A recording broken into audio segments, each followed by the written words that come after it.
پاکستان نے سعودی عرب کے ساتھ تجارتی جہازوں کو دی جانے والی دھمکیاں ناقابل قبول قرار دے دیں۔ ترجمان دفتر خارجہ کا کہنا ہے پاکستانی پرچم بردار جہازوں یا پاکستان کے بحری مفادات کے خلاف کسی قسم کی جارحانہ کارروائی قبول نہیں کی جائے گی۔ اقوام متحدہ کے منشور اور بین الاقوامی قانون کے تحت پاکستان کو جوابی کارروائی کا حق ہے۔ پاکستان حوثی ملیشیا کی سعودی عرب اور بحیرہ احمر میں تجارتی جہاز رانی کے خلاف دھمکیوں کی شدید مذمت کرتا ہے۔ ترجمان دفتر خارجہ کا کہنا ہے بعض عناصر کی جانب سے سعودی عرب کو مشرق وسطی کے تنازع میں گھسیٹنا باعث تشویش ہے۔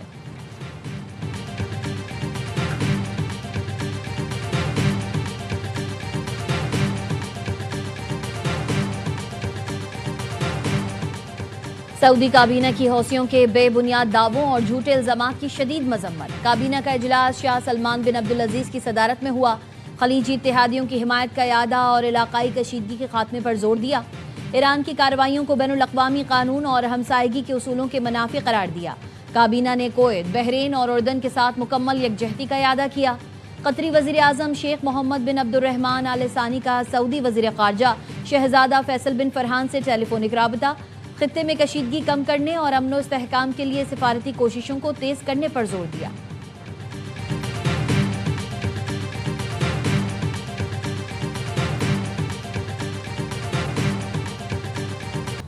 متحدہ عرب امارات نے حوثی ملیشیا کی جانب سے سعودی عرب کو بحری ناکہ بندی کی دھمکی کی شدید مذمت کی ہے۔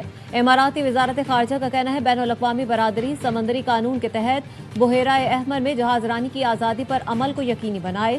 وزارت خارجہ نے سعودی عرب کے ساتھ مکمل یکجہتی کا اعادہ کیا۔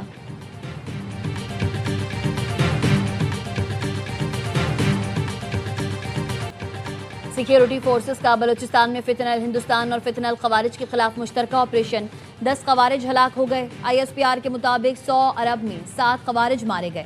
مستونگ میں 3 دہشت گرد ہلاک جبکہ 2 خواتین خودکش بمبار سہولت کار سمیت گرفتار۔ آپریشنز کے دوران ہتھیار، گولیوں اور دھماکہ خیز مواد برآمد ہوا۔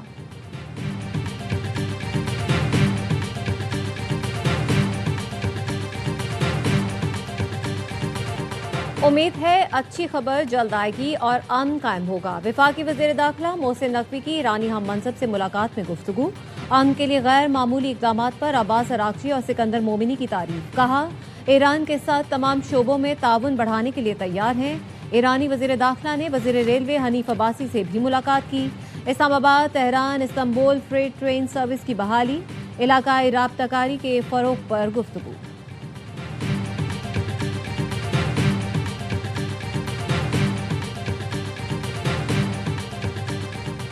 جنگ میں ایران کی معیشت اور ملٹری کیپیسٹی کو شدید نقصان پہنچا۔ ایران نے 20 سال کے دوران اپنا تمام تر سرمایہ صرف جنگ پر لگایا۔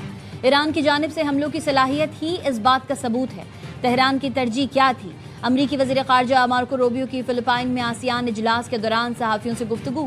کہا ایران کے ساتھ تنازع کا سفارتی حل چاہتے ہیں لیکن تہران کی ترجیحات کچھ اور ہیں۔ آبنائے ہرمز میں جہاز رانی کی آزادی کا دفاع جاری رکھیں گے۔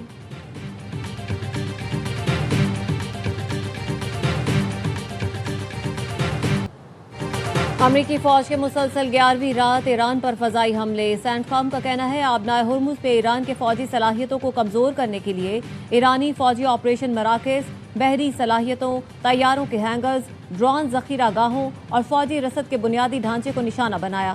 امریکہ نے بو شہر کے نواحی علاقوں پر فضائی حملے کیے۔ ایران کا جوابی وار۔ پاسداران انقلاب کا کہنا ہے کویت کے السالم ایئر بیس کے قریب ریڈار کمپلیکس اور بوبیان میں ریڈار سسٹم کو نشانہ بنایا۔ اردن میں الازرق ایئر بیس پر حملہ کیا۔ خاتم الانبیاء فوجی ہیڈ کوارٹر کے ترجمان نے خبردار کیا ہے اگر امریکہ نے نیتنز کے قریب واقع زیر زمین جوہری مرکز کو نشانہ بنایا تو اس کے سنگین نتائج ہوں گے۔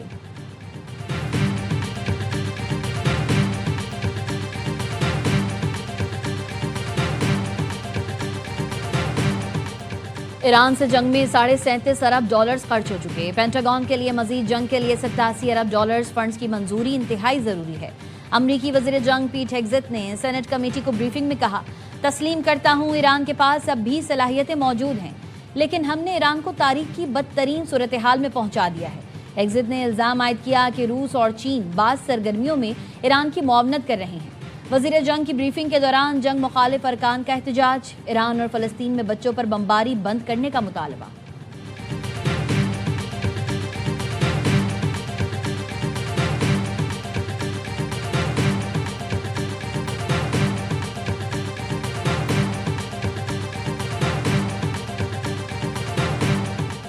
برطانیہ نے ایران پر امریکی حملوں کے لیے اپنے فوجی اڈوں کے استعمال کی اجازت دے دی۔ نئے برطانوی وزیر اعظم اینڈی برنم نے امریکہ کو اڈے استعمال کرنے کی منظوری دی۔ برطانوی میڈیا کے مطابق امریکہ کو برطانیہ کے کچھ اڈوں کے استعمال کی اجازت دی گئی ہے۔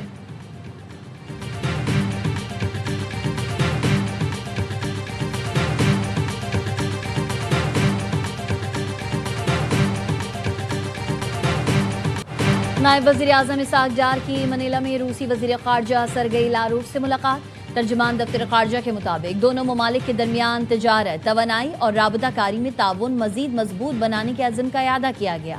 رابطے مسلسل برقرار رکھنے پر اتفاق۔ اسحاق ڈار کی بنگلہ دیش کے وزیر خارجہ سے بھی ملاقات۔ دو طرفہ تعاون اور روابط بڑھانے پر اتفاق۔ Ishaq Dar ASEAN regional forum کے وزارتی اجلاس میں شرکت کے لیے فلپائن میں موجود ہیں۔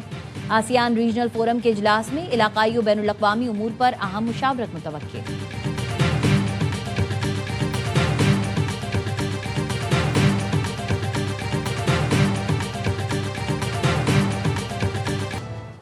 مانسون زوروں پر، درجنوں علاقے پانی پانی، خستہ حال مکان اور چھتیں ڈھہ گئیں۔ حادثات میں متعدد اموات، پاک پتن کے نشیبی علاقوں، گلیوں اور سڑکوں پر پانی جمع ہو گیا۔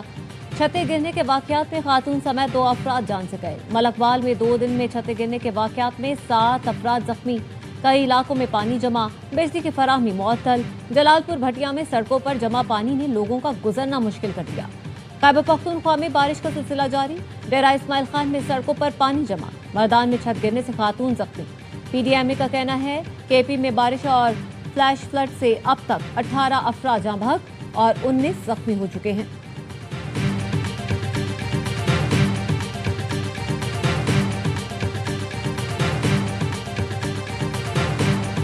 عوام کے ساتھ ظلم ہے بہت بڑا، اور خاص طور پہ بائک والوں کے ساتھ زیادتی ہے سراسر نا، کیونکہ میکینزم ہی نہیں ہے۔ صبح اٹھتے ہیں تو پرائس اور ہوتی ہے، رات کو سوتے ہیں تو پرائس اور ہوتی ہے۔ یہ روز والی جو پالیسی ہے نا، یہ تو بہت بری ہے، یہ نہیں ہونی چاہیے۔ اللہ ان کو ہدایت دے۔ گاڑی پہ تو سمجھیں کہ بس گھر میں کھڑی رکھنے کے لیے رہ گئی ہے، اب موٹر سائیکلوں پہ ہی آتے ہیں، اس پہ بھی لگ رہا ہے کہ اب ریڑے اور ٹانگے اور سائیکلیں وہ جو ہیں اسی پہ جانا شروع کریں۔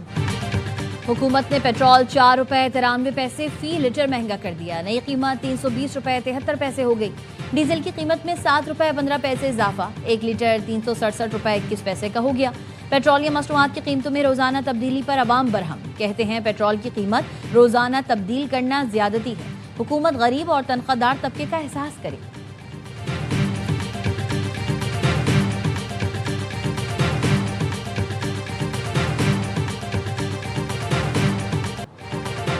روزانہ کی بنیاد پر پیٹرولیم مصنوعات کی قیمتوں میں تبدیلی کسی صورت قبول نہیں۔ پیٹرول پمپ ڈیلرز ایسوسی ایشن کا کل صبح 6 بجے سے پیٹرول پمپ بند کرنے کا اعلان۔ لاہور میں بیشتر پمپ بند کر دیے گئے۔ ملک گیر ہڑتال کے اعلان پر پیٹرولیم ڈیلرز 2 دھڑوں میں تقسیم۔ پنجاب اور خیبر پختونخوا میں آج سے ہڑتال کا اعلان۔ سندھ اور بلوچستان کے ڈیلرز کی ہڑتال سے لا تعلقی، کہتے ہیں حکومت نے مسائل کے حل کے لیے 1 ہفتے کی مہلت مانگی ہے۔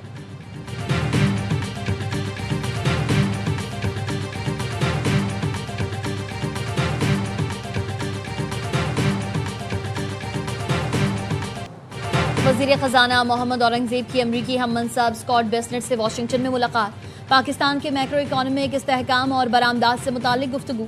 وزیر خزانہ محمد اورنگزیب نے علاقائی صورتحال کے معیشت پر منفی اثرات کو اجاگر کیا۔ امریکہ اور پاکستان کا معاشی تعاون مزید مضبوط بنانے کے عزم کا اظہار۔ وفاقی وزیر خزانہ سے U S international development finance corporation کے نمائندوں کی ملاقات۔ وزیر خزانہ نے کہا توانائی، آئی ٹی، انفراسٹرکچر، معدنیات، زراعت میں ڈی ایف سی تعاون کے خواہاں ہیں۔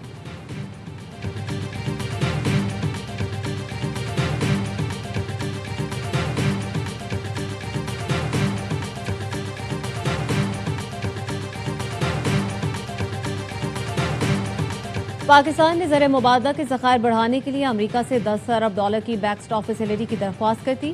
رائٹرز کا کہنا ہے ایکسچینج اسٹیبلائزیشن سہولت کی درخواست امریکی وزیر خزانہ اسکاٹ بیسنٹ کو ارسال کی گئی، جس کے تحت 5 سال کے لیے مالی معاونت طلب کی گئی ہے۔